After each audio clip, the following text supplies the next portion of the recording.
Bom dia, amiga, bom dia, amigo do Find Talk, tudo bem com vocês? Eu sinceramente espero que sim. Sextou e às sextas-feiras chega essa oportunidade desse papo bastante interessante entre nós, onde avaliamos as notícias que tiveram impacto em nossos mercados ao longo da semana, principalmente naquelas em que eu consiga dar os meus 20 centavos de contribuição. E vamos a elas. Já na segunda-feira, do portal startups.com.br por fim Insiders, instituições de pagamento imaturas preocupam o Banco Central. Sim, o Banco Central está preocupado com esse crescimento. Hoje já são mais de 160 instituições de pagamento autorizadas pela autarquia, pelo regulador a operar no Brasil. Um crescimento bem grande nos últimos tempos. O regulador começa a olhar para o trabalho dessas instituições, para algumas delas em especial, e começa a se preocupar com a imaturidade delas. Num evento recente, o José Reinaldo Furlani, que é chefe adjunto do DESUC, do Departamento de Supervisão das Empresas Não Bancárias, lá no Banco Central, ele manifestou essa preocupação bem claramente. São aproximadamente 3 os pontos que mais preocupam a autarquia. O primeiro deles, a manutenção do patrimônio de referência, né? Quando você é uma instituição autorizada a operar no mercado pelo Banco Central, você tem uma regra de patrimônio de referência, de patrimônio líquido de referência que você deve manter. E as suas movimentações contábeis ao longo da sua operação não podem afetar esse mínimo estabelecido de patrimônio de referência. É complexo fazer isso, principalmente quando na sua oferta você dá crédito. É bastante complexo. Ausência, insuficiência de recursos próprios líquidos correspondente ao valor mantido nos saldos das wallets que porventura essa instituição opere. É importante ter recursos líquidos na conta da instituição no mesmo nível dos saldos que as pessoas jurídicas ou físicas mantêm naquela instituição. E por fim, a separação patrimonial, né? A Lei 12.865, ela deixa bem claro que os saldos mantidos em conta de pagamento não compõem patrimônio líquido. Não é dinheiro da instituição, é dinheiro do usuário. Então, essas preocupações que o Banco Central está externando, obviamente elas residem no fato de as supervisões estarem encontrando inconsistências nessa rotina, sim, dura, complexa de regulação de prudencial. Mas vamos aos fatos, vamos aos nossos 20 centavos. Primeiro, a gente não pode reclamar. Nos últimos anos, o regulador criou e cria condições quase que diariamente para ampliar o mercado, para ampliar as oportunidades de investidores, de empreendedores ao longo desse Brasilzão no mercado de pagamento. Começou lá em 2012, quando quebrou o duopólio, e a partir daí houve um crescimento bastante consistente nesse mercado, amparado por políticas muito interessantes do regulador. Mas, gente, precisa olhar para o prudencial. Este é um mercado, este é um lugar onde as empresas precisam olhar com o mesmo afinco para as estratégias de crescimento, ou talvez até mais para as estratégias de prudencial. O mercado regulado, ele necessita de muito trabalho no sentido do prudencial, no sentido dos cuidados, e exige uma observância absoluta das regras definidas, né? O Brasil tem essa característica de as leis não pegarem, né? Algumas leis não pegam, né? É muito engraçado, não pega. Como é que uma lei não pega, né? Quando está desequilibrado a noção de punição, quando ela está desequilibrada, parece que a lei não pega, né? Quando a punição é branda demais para o erro, em relação ao erro, parece que a lei não pega. No mundo do mercado financeiro brasileiro de pagamentos, o regulador, ele é muito sério, as punições são calculadamente equilibradas, na maioria das vezes muito duras para quem não cumpre o acordado. Então a gente precisa olhar para isso. Você que empreende nesse mercado, você precisa olhar para isso. Eu sei que é um ponto de equilíbrio difícil. Eu sei que tem uma discussão enorme se o custo de prudencial exigido pelo regulador não é alto demais para que as empresas perdurem. Eu já tive em todos os lados dessa discussão, menos do Banco Central, eu nunca fui do Banco Central, mas eu já tive em todos os lados dessa discussão, né? Já tive como funcionário, executivo, já tive como empreendedor, e é óbvio que em alguns momentos você olha para o seu rol de despesas e fala, meu Deus, quanto eu gasto com prudencial? mas está na hora de você começar a rever o seu conceito. Isso não é gasto, isso é investimento. Mais para frente, nas outras notícias, a gente vai conectar tudo isso e você vai entender. O fato do Banco Central, da autarquia, exigir de quem quer militar no meio de pagamento como empresa regulada, exigir uma série de regras prudenciais, é ruim por esse lado do alto custo de investimento, essa coisa toda, mas é muito positivo para separar joio e trigo. É uma barreira de entrada natural, né? Para trabalhar nesse segmento, precisa ter essa característica. E se você não tem capacidade de investimento, capacidade financeira de suportar essa condição, talvez você não devesse estar nesse mercado. Sei que é uma frase dura, mas é o tipo de raciocínio que se precisa ter. Porque sim, o regulador está dando avisos nesse momento, coisa que nem fazia no passado, hein? O regulador está dando diversos avisos. Primeiro, né, até antes dos avisos, o regulador está permitindo o crescimento de mercado, está criando as condições de arcabouço regulatório para que esse mercado cresça, para que novas iniciativas aconteçam, para que a disrupção aconteça. Mas ela precisa ser responsável.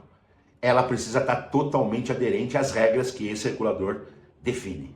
E ele será implacável com o não cumprimento dessas regras. E é imperativo saber que não só o CNPJ sofre nesses casos, né? Os administradores aprovados pelo Banco Central, eles têm responsabilidade fiduciária. Então, o ponto aqui é, mais um aviso do Banco Central, ele vem dando avisos que está preocupado com essa imaturidade regulatória, principalmente dos novos entrantes, e daqui a pouco ele vai deixar de avisar e vai começar a agir. Então, suplico que você que está investindo nesse mercado, você que está militando nesse mercado, se atente para essa situação. Na quarta-feira, a notícia do Seu Crédito Digital, pela Bruna Machado, ela conta uma pesquisa feita pelo Mercado Pago e pelo Instituto Brasileiro de Pesquisa e Análise de Dados, que ela demonstra que o Pix impulsionou um crescimento absurdo na bancarização do Brasil. Mais um lado que você olha o Pix, mais uma perspectiva diferente que você olha o Pix e vê o quão poderoso, o quão revolucionário foi esse produto, muitíssimo bem implantado pelo nosso Banco Central.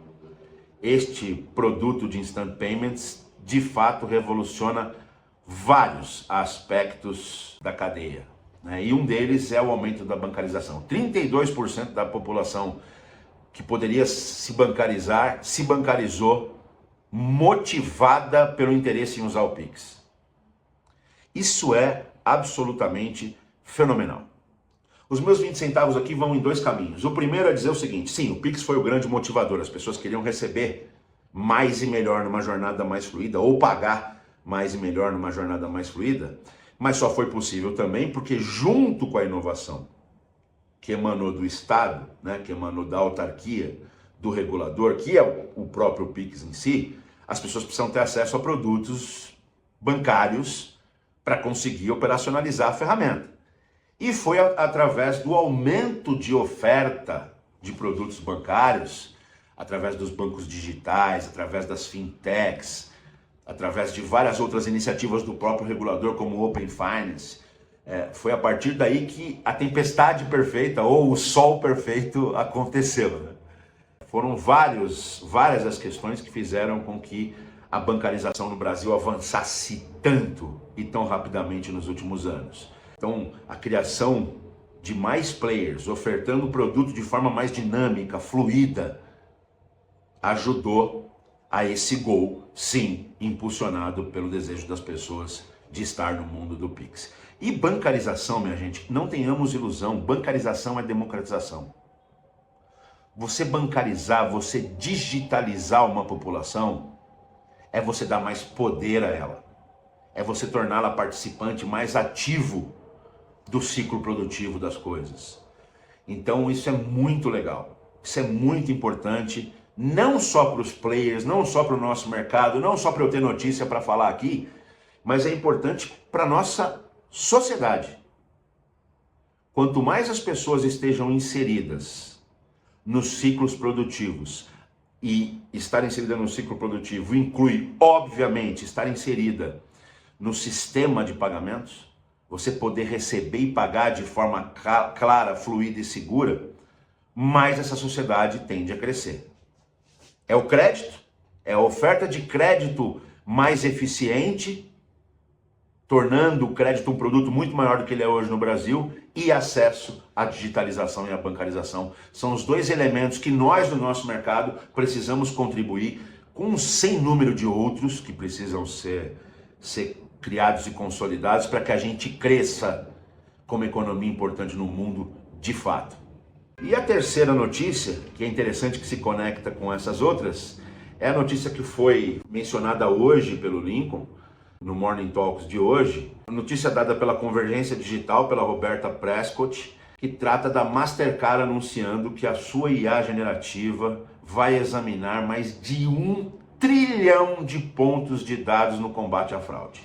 Então assim, essa notícia está totalmente conectada com as notícias anteriores, porque não é segredo para ninguém que as bandeiras, principalmente as duas maiores, depois de sua hegemonia de 100 anos, começam a enfrentar pela primeira vez, de fato, ameaças ao modelo tradicional de card scheme, com as novidades, com as disrupções, com o mundo da tokenização e da criptoeconomia, com os mecanismos de instant payment como o Pix.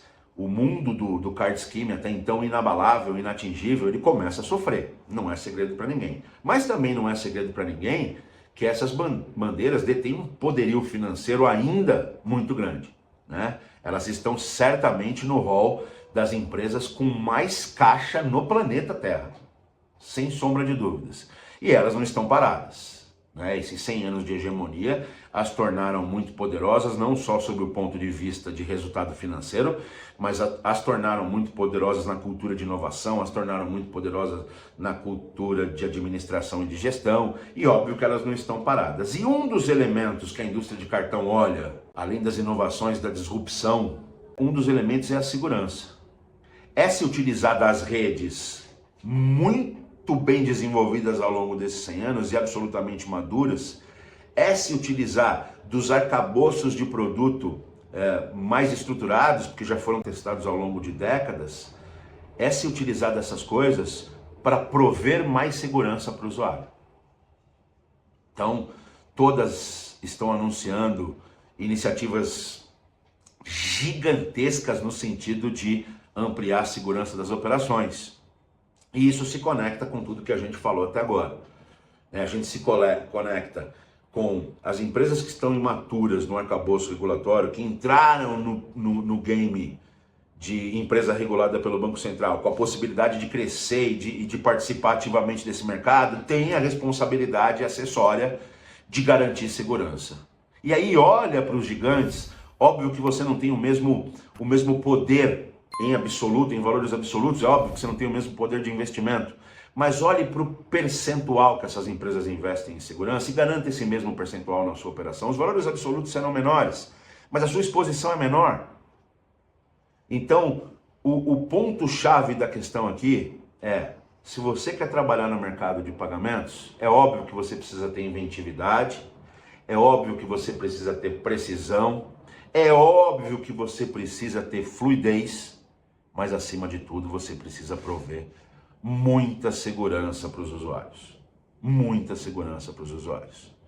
O segundo ponto é o correto equilíbrio entre essas variáveis, precisão, fluidez, inventividade, com segurança, o correto equilíbrio entre elas é a chave, é a designação das grandes iniciativas. Esse espaço de meios de pagamento, esse espaço do mercado financeiro, ele é muito legal, mas ele é o espaço para os melhores, e é assim.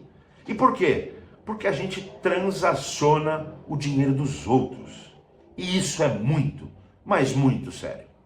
Talvez só perca para o juramento de Hipócrates. Talvez só perca para o sacerdócio da medicina.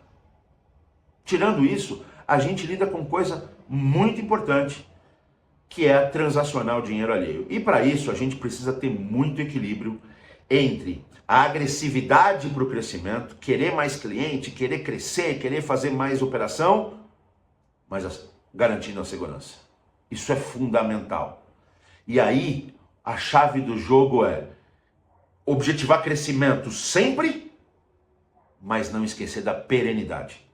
No nosso mercado, perenidade é chave. Não só porque ela seria a chave em qualquer lugar, né? LTV, Lifetime Value.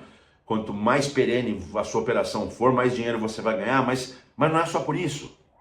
É que para garantir a perenidade, um dos maiores ofensores é a insegurança operacional. Então você precisa investir nisso. É matemática, é elementar. E prover acesso, sim, garantindo sempre segurança na estada.